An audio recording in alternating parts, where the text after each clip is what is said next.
Yes, so tugiye rero kureba ni gute wahuza web application yawe na MoMo Pay cyangwa se MTN Mobile Money. So urugero, so reka turebe hano dufite application. Icyambere cyo kumenya nuko gusa ntuza yacu dukoresha Python Django. So dufite web application yitwa itike.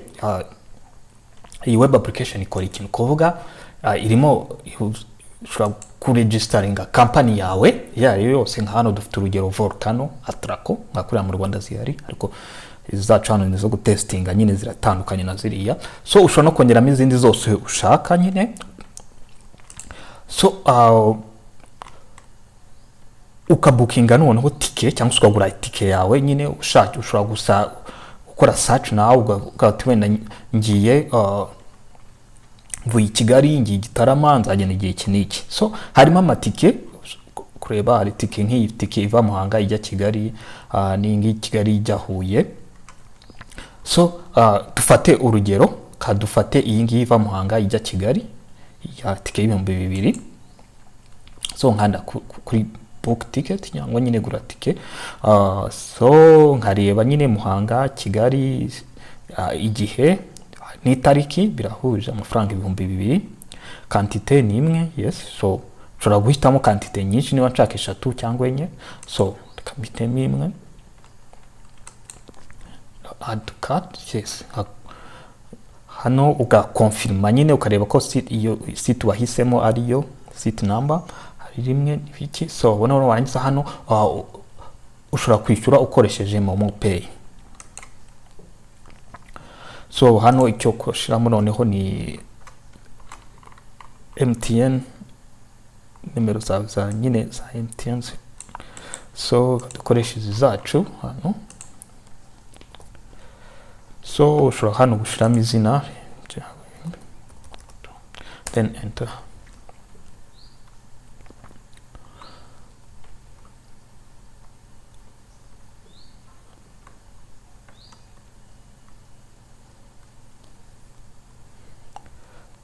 Yes, so hano icyo tubona ni hano icyo tubona nuko test yacu hano turi muri ntuza sandbox testing, nukuvuga ni turi gukoresha test za icyo tubona ni iki nuko test zacu zabaye successful. Nuko API user ID kubona response status ni created, ikahita iduha na ntuza nyine yabaye created ID. API key status nayo ni created, tukabura na key yawe created, na nuza na generated token nyine tukayibona. Noneho na request to pay ukabona ko yene amafaranga yishyuye ni 2,000 yavuye nyine kuri zino nimero. So ariko ni iki nyine izino za API ni iki, API key ni iki. So muri nuza muri iyo ugiye kuri momodeveloper.mtn.com ukaza hano muri documentation nyine zino MTN isobanura ni gute ugomba gukoresha nuza API zayo kugira ngo ushobore guconnectinga web application yawe na nuza na MoMo Pay. So no kugenda nyine muri izi documentation. So hano ngewe nda icyo mbakorera ni summary nyine y'ukuntu hari muri za documentation ni cyo bavuga. ni cyambere no ukora signing up kuri nyine momodeveloper.mtn.com. so noneho warangiza iyo harimo product, bafitemo product, buri product ugomba gukora subscription kuri product uzakenera gukoresha. So noneho icya gatatu ni created API user, ni nyine iriya twabonye API user iyi ngiyi. Hanyuma API key nayo ni iyi ngiyi twabonye API key. Then icya gatatu noneho ni iyi ngiyi ni token, iyi ni JSON web token. So uri kubona ko nayo yabaye generated successfully. Noneho icya gatatu nyine ni make authenticated API request. So ni ni ya kane nyine request to pay n'ibiki. So hano rero is test nk'uko hano twazikoze muri web application yacu. Uri kubona nk'urugero nongeye wenda tu booking indi ticket kugira ngo tubikonfirme. Reka tu booking indi ticket. So ushobora hano kwandika amatike noneho aho kugira ngo dukoreshe iyi Muhanga Kigali, reka dukoreshe Kigali Huye. Bitandukanye igiciro ni 3,000 mbere twakoze igiciro 2,000. Okay, reka ducire 3,000. So naho tukatugira umwanya umwe aho kugira umwanya umwe reka dufate wenda ko dukoze intuza ya gatatu umwanya umwe ariko site ni ya gatatu. So uri kubibona ko site number ari gatatu, ibiki amafaranga ari 3,000. nanone ukoresha MoMo Pay to pay. So hano ushobora kongera ugashiramo za nimero twakoresheje ukandika izina. Yes, then enter. So test nanone zabaye successful. So zino nuza zabaye created urupanda zitandukanye na ntuza zitandukanye nizo twari twabonye mbere cyagiye dukoresha kuri nuza 2,000 ukona nyine successful 3,000 uvuye kuri nimero. So hano rero zino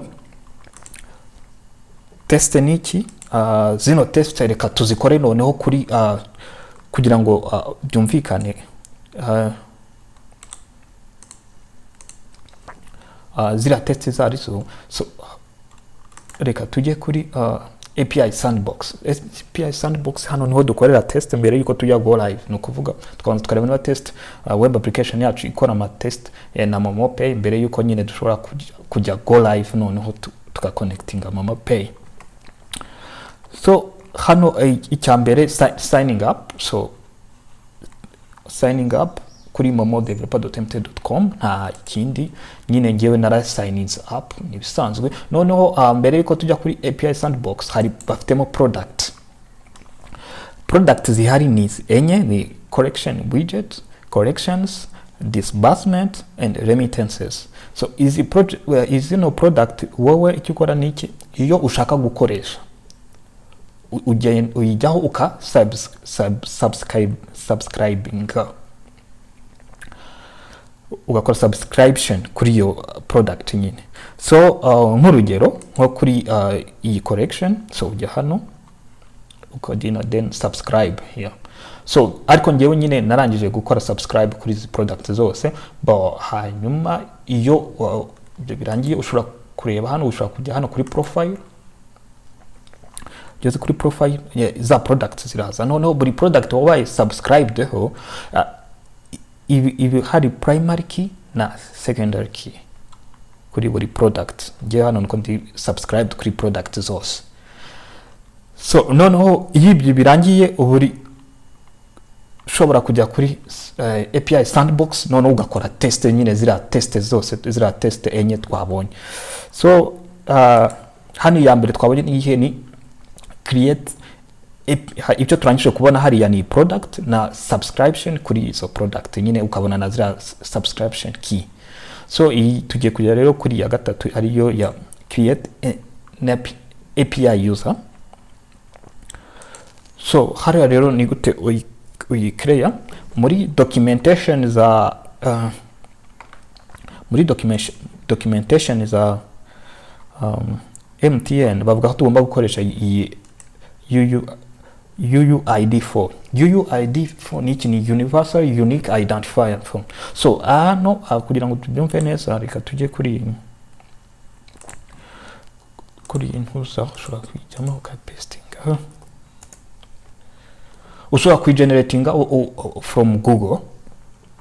Just Google can come UUID4 it is antuza regenerated. So ni nonuza ni ID imeze gutya. So hano noneho ndayikopia. So nta kindi ngiye muri MoMo Pay. Hano ngomba kujya kuri Sandbox user provisioning. Then hano kuri API user, then nkagira try it. Then pastingamo iriya UUID.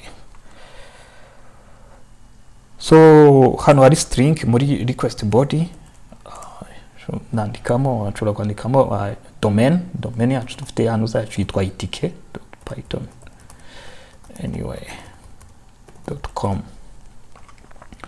So nta kindi, noneho nshobora gukanda send.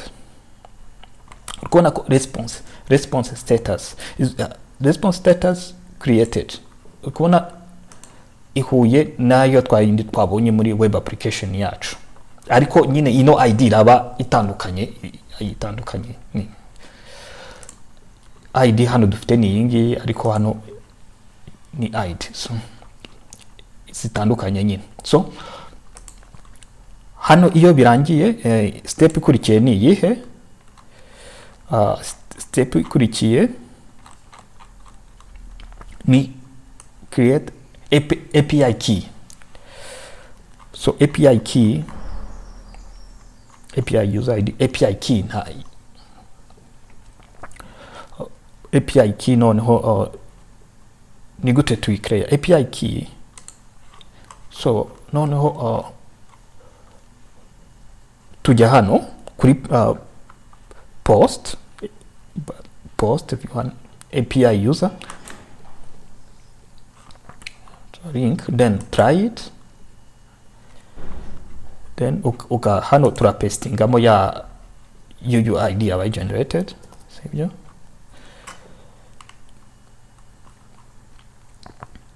Nta kindi, then send. Uri kubona response status 201 created. Noneho na API key create, API key yabaye created ni yingi iyo copy. I can paste it here ko turaza kuyikenera nanone.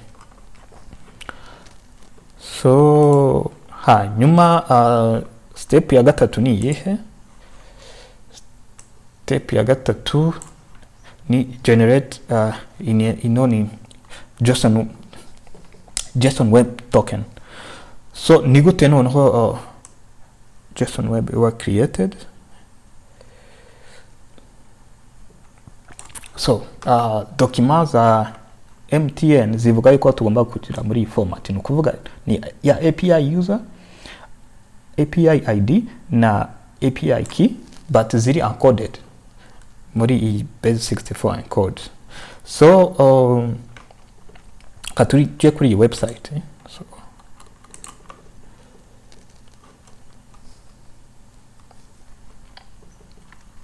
so urabona ko okay, tujye kuri website. So hanyuma icyo ivuga ni iki? Document iravuga ati tugomba kuba iri muri iyi format API user ID. So reka tuyikopie, cyangwa twakoresheje niyi turayikopia, tuyipasting hano, noneho dushiremo double point, hanyuma noneho na ya API key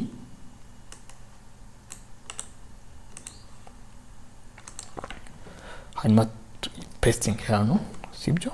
Iko nuza document ivuga. So nta kindi washiramo double point, hanyuma iki, yes, then encode. So hari no string yabaye generated, cyukora noneho turayikopia, copy, sibyo? Noneho tuze he hano, noneho icyo tujye gukora tugiye ujya noneho muri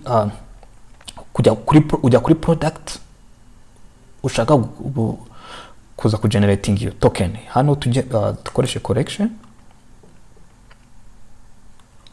noneho tukajya kuri token, try it, yes. So hano authorization, hano ikigomba kwitondera ni iki? Nuko kuri document za MTN zivuga yuko API user ID, so zivuga yuko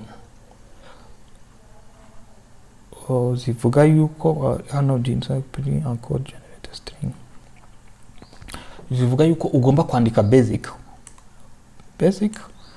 then ugapestinga ino generated string. So no kuvuga turandika basic, sushigemo space, then tupestingemo ino generated string. So nikumva nta kindi hano then send. Kuna response status ni okay. So token generated ni yingi nyine. Okay, so nayo ndayikopia hano. Kuyikopia no kwitonda yose kuko yikopia nabi nyine waza kugira ibibazo. So step yindi tugiyemo rero ni ya nyuma. Ni yongi nyine make authenticated API request. So ni gute tuyikora rero? Yo ivuga gute? Documents ivuga gute? Okay, so hano icyo dukora noneho nukujya nyine request to pay.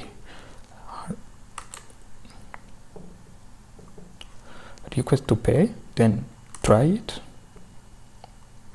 Noneho kuri authorization nukuvuga hano tura pastingamo yantuza ya token twakopie, ariko documents zivuga yuko zivuga gute?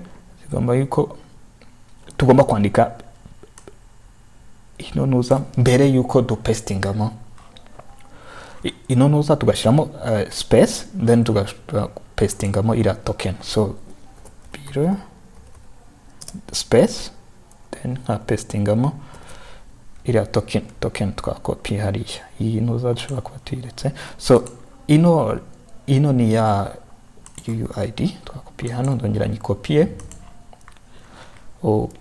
pastingemo. Target environment ni Sandbox. Okay, so bino byose ndi gukora biri muri documentation za MTN. So hari nuko ndi kwihuta gusa. So hano request body ushobora gushiramo 20 30. So hano currency iyo hano muri test muri Sandbox havuga ko muri documentation havuga yuko ugomba gushiramo euro. So unashobora kugerageza na Rwandan francs cyangwa iki, umuntu akareba niba byemera cyangwa byanga, simbizi. Hano ino ntuza yo 1 2 3 4 ndikumva ushobora kuba ntuza yo ushaka. And then party ID igomba kuba MTN number. So reka dukoreshe iyo twakoresheje hano. Sibyo? String hano ni ntuza ndikumva PMS ishobora kwandika mu bintu tuvuge ko ari ukwishyura rent. Ni ntuza ni ticket twakoze test ya ticket.